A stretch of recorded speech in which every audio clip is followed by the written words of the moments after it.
The other candidates will read opening statements also. They have 3 minutes to speak. In the front row, we have a timekeeper. That purple flag that keeps folding up, stretch it out so I can see it. That will let them know that they have 30 seconds left to speak. If they are in a sentence, and they can finish that sentence, but not to make it a run-on sentence, because we stop at 3 minutes. Okay? Jan is the first person to speak.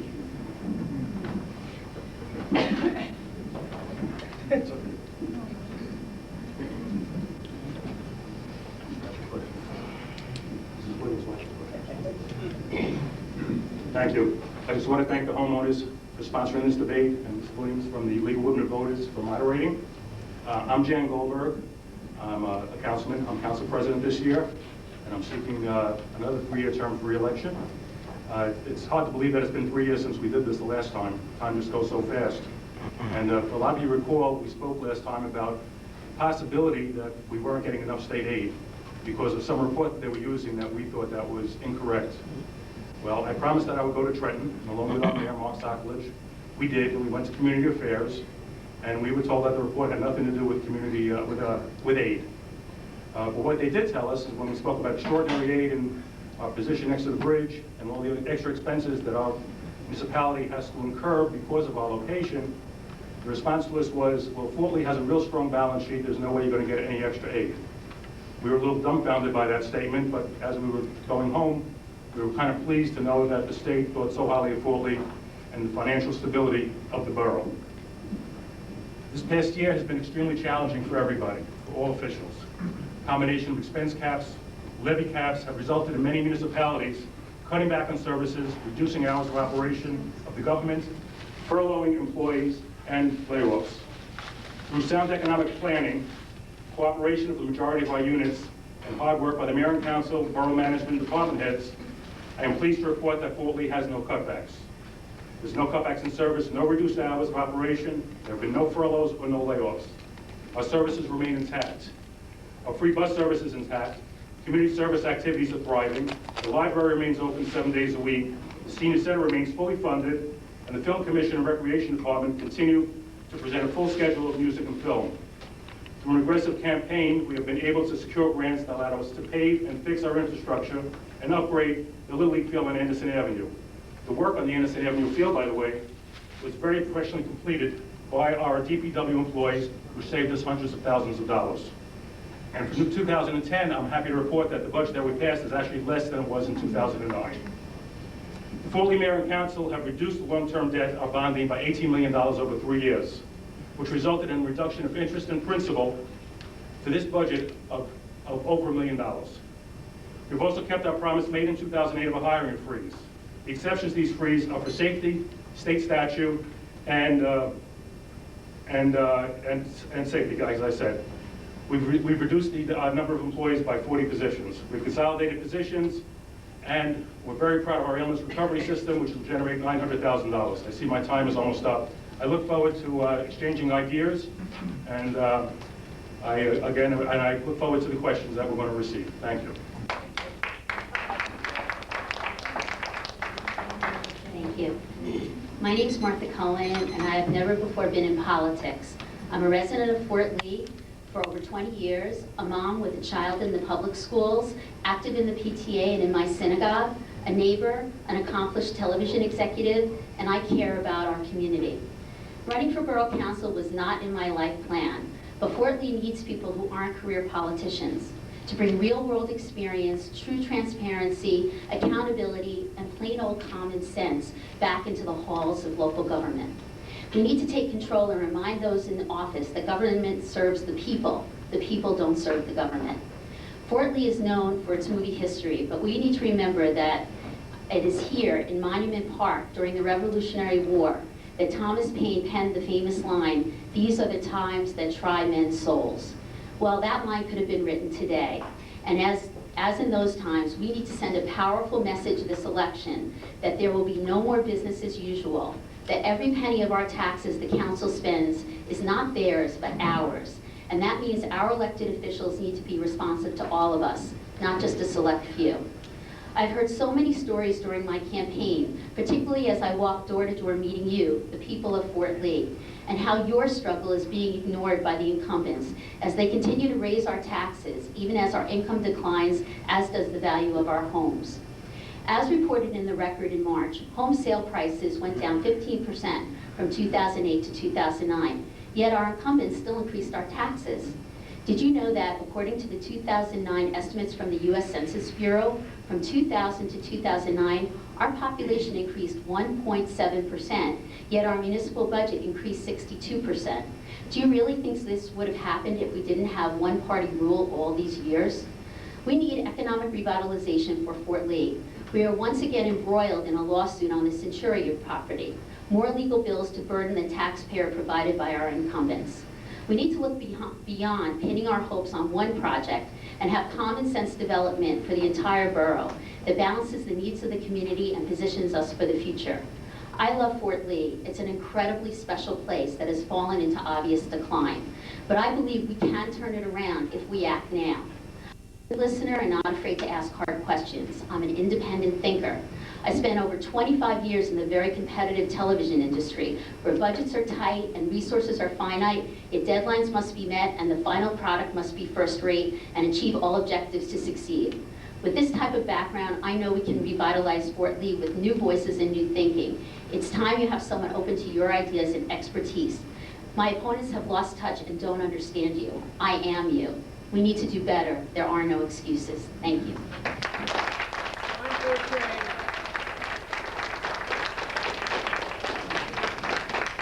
Thank you, United Homeowners. Good evening, everybody. My name is Isla Kosovsky. I am your current councilwoman. I have been in this seat since 2001. I am seeking re-election for my 4th term. I was the council president in 2007. When Jack Alter passed away on August 26th, I assumed the role of mayor. I provided leadership and stability during the unforeseen loss of our 5-term mayor. I chaired council meetings. I represented the municipality at planning board meetings. I officiated at all scheduled municipal functions.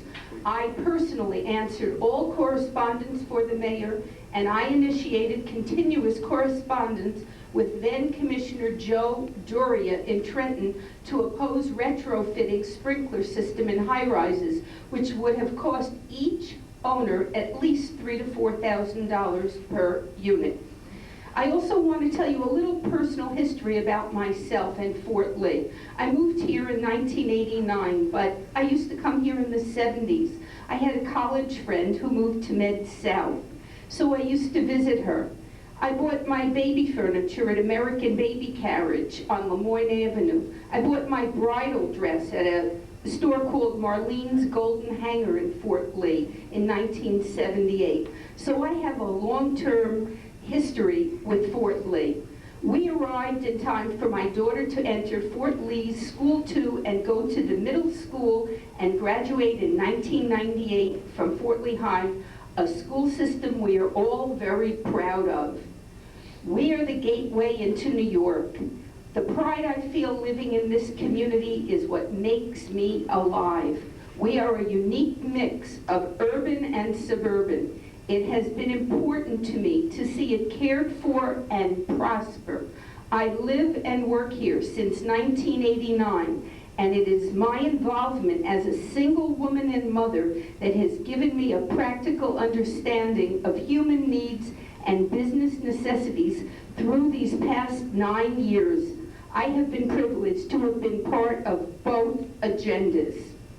In the last 3 years, I have been part of a team that has brought to the borough a fiscal management policy that cut the overall size of employees by approximately 30. We have instituted a hiring freeze, a wage freeze. Through attrition, we have 20 less policemen today. I will tell you more next time.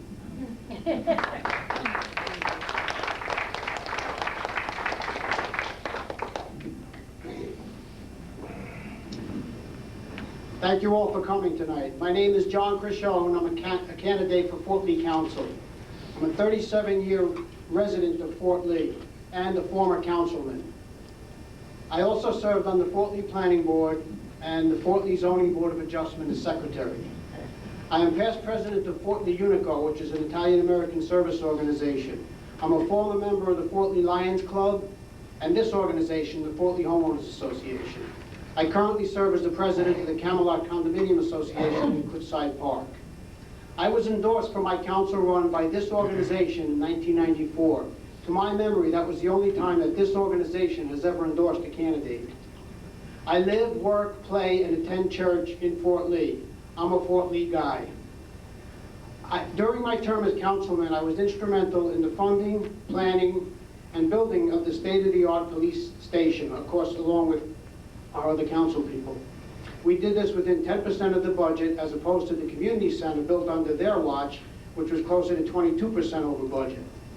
I was also involved in the expansion and modernization of this library, and the introduction and implementation of several quality of life ordinances, such as an anti-graffiti ordinance, a shopping cart corral ordinance. You might laugh, but you don't see them on the street anymore, do you? We outlawed the placement of political signs on utility poles. I introduced the first tree preservation ordinance. We air-conditioned and made the recreation center handicap accessible and passed the first al fresco outdoor dining law in Fort Lee. We also created, and I chaired, a nonpartisan citizen budget review committee to review and make recommendations to the budget. This committee consisted of an equal number of Republicans and Democrats. When we took office, we immediately cut all professional fees by 15%. My philosophy for government is simple. Government should mirror the people. When people are hurting and cutting back, as they are now, government should also do the same. When expenses increase, we cut back. It seems like some politicians today want to take the easy way out and just raise taxes or keep spending as before. I believe that elected officials are entrusted by the people to run honest, efficient, and representative government, and to spend public money with the same sense of economy as they spend their own. How many people listening and watching like to pay retail? How many use coupons? I do. Why do some elected officials pay too much for goods and services? One word answer: politics. If elected, I will continue to maintain the services we have, maybe even enhance them, while providing them at a lower cost. It can be done, and we'll do it. Thank you for allowing me to share my views.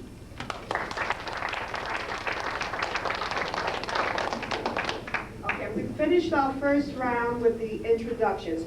Now we will go on to responses by any of the candidates in reverse order to what has already been said. Does anybody have anything to say?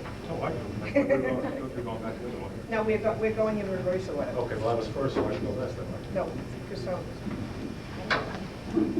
Okay. I'm going to say something very surprising. I'm running for council as a Republican, but I'm going to say that my opponents have worked hard and have done what they could do. But my point is they haven't done enough. And going forward, I don't see any plans to do anything else. I think that there's stagnation in government, and I think there's we need to make room for new ideas, new people, new thoughts, and new philosophies. And that's what myself and Martha will bring to the table.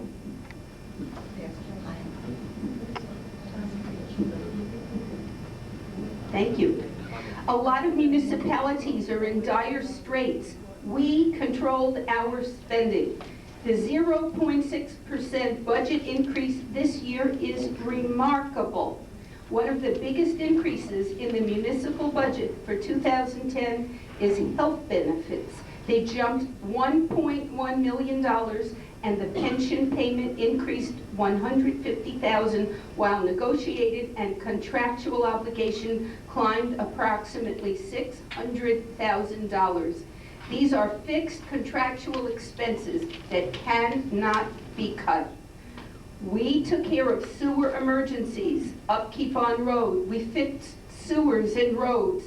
Unlike other communities in Bergen County, we did not defer pension payments last year. More than $1 million were cut from department requests. There is a hiring freeze. There is a raise freeze. We have reduced the cost of health insurance. and I will let my running mate tell you some more. Pass it back this way.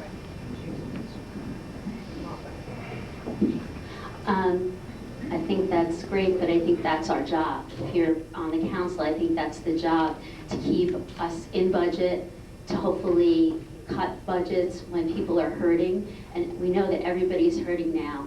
I'll give a perfect example. When I was going door to door, I met a lady. She lives in a house near School 4. In 1999, her municipal taxes were $2,750. In 2009, they were almost $5,000. That's a 79% increase in just municipal taxes. And just to be clear, those are the taxes that the council are responsible for. That's besides the school taxes and whatever the county adds to it. So this family had a 79% increase just in their municipal taxes. It shouldn't have gotten that far, you know? So this is what the problem is. People who are in the council, I believe, are all well-intentioned, but they're out of touch. They don't really know what everyone's going through. Because if they did, a 0.6% raise in our taxes would not be satisfactory and would not be something to congratulate about.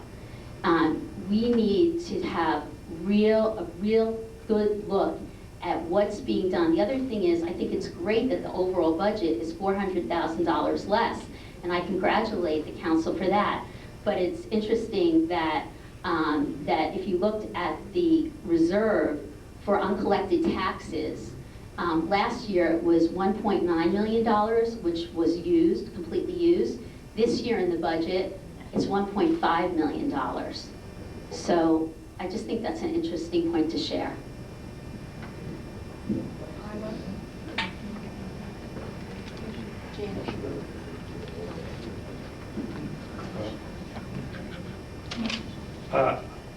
Just to respond to a few of the things, the reserve for uncollectible accounts, I think, shows that the council and the town is doing their deal, because that's a bad debt number, which shows that we're collecting the taxes at a higher percentage.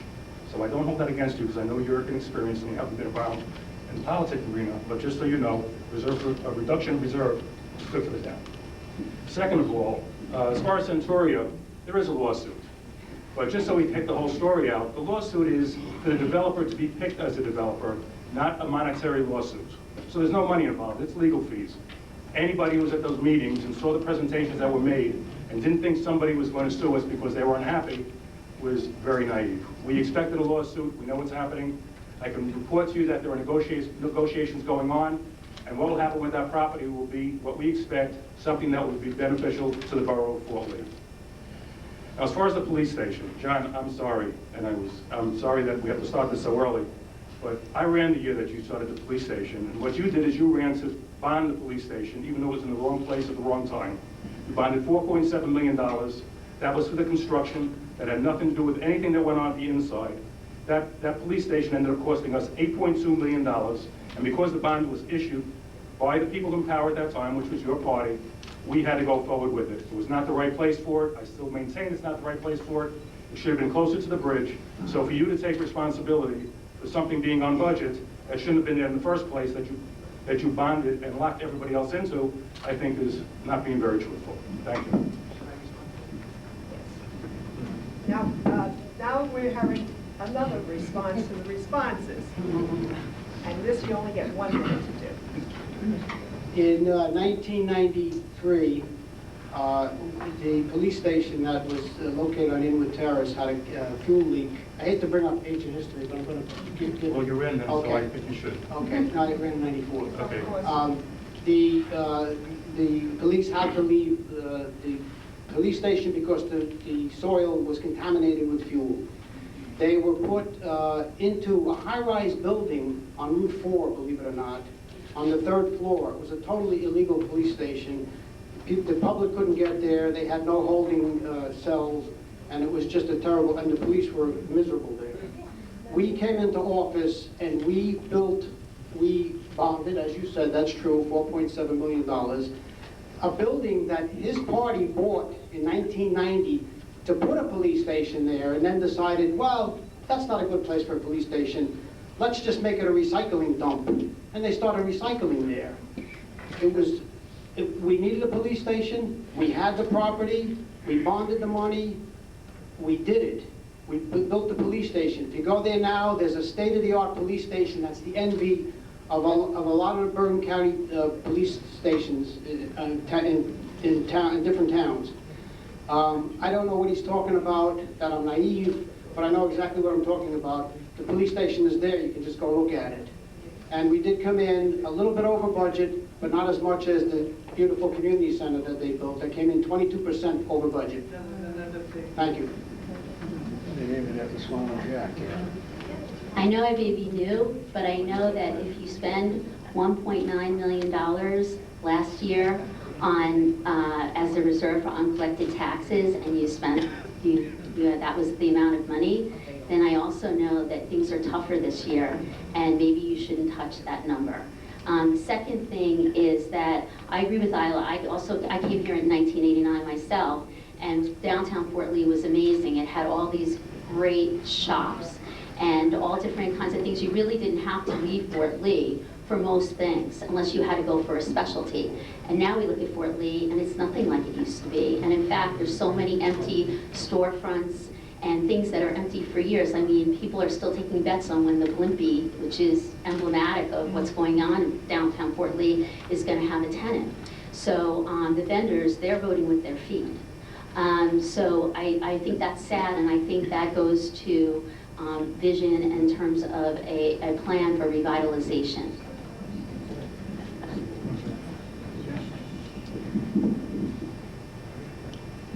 I'd like to respond and tell you that I hope everybody realizes that we did lose over $400,000 in state aid. We are not getting the aid we got from Trenton that we used to get. And when Councilman Jan Goldberg and Mayor Sockledge met with the governor, he said it's because your borough is in such good financial shape that we aren't giving you that financial aid. And I want to respond to the comment that things could be done. We go through the budget line by line. I defy anybody to find one thing that you can cut. We have cut every line item in the budget. We cannot control health benefits, pension, and contractual benefits. We have renegotiated our pilot taxes. We are suing the BCUA because of their billing methodology. We have taken them on. We have salary reductions and no rehirings.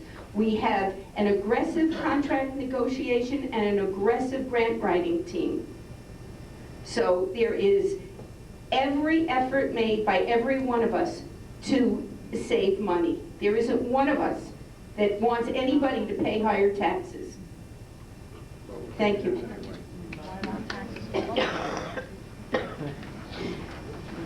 Wait.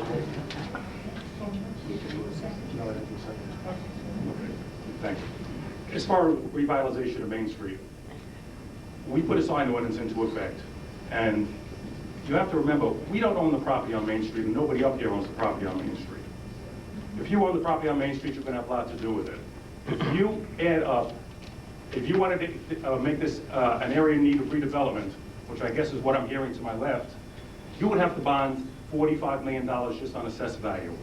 If you don't own the property, you can't force people to do things. We can help with the exterior. We can't tell a tenant who to rent to. We can't tell a landlord who to rent to. They bring the people in who are going to pay, who they perceive are going to pay, and that's how it works.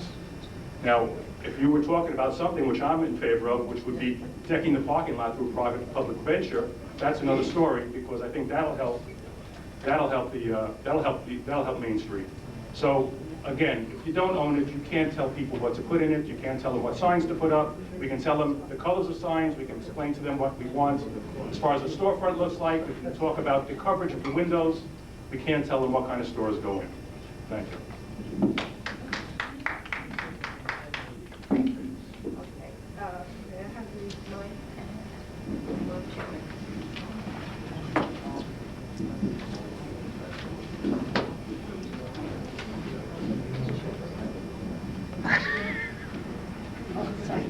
Oh, gee.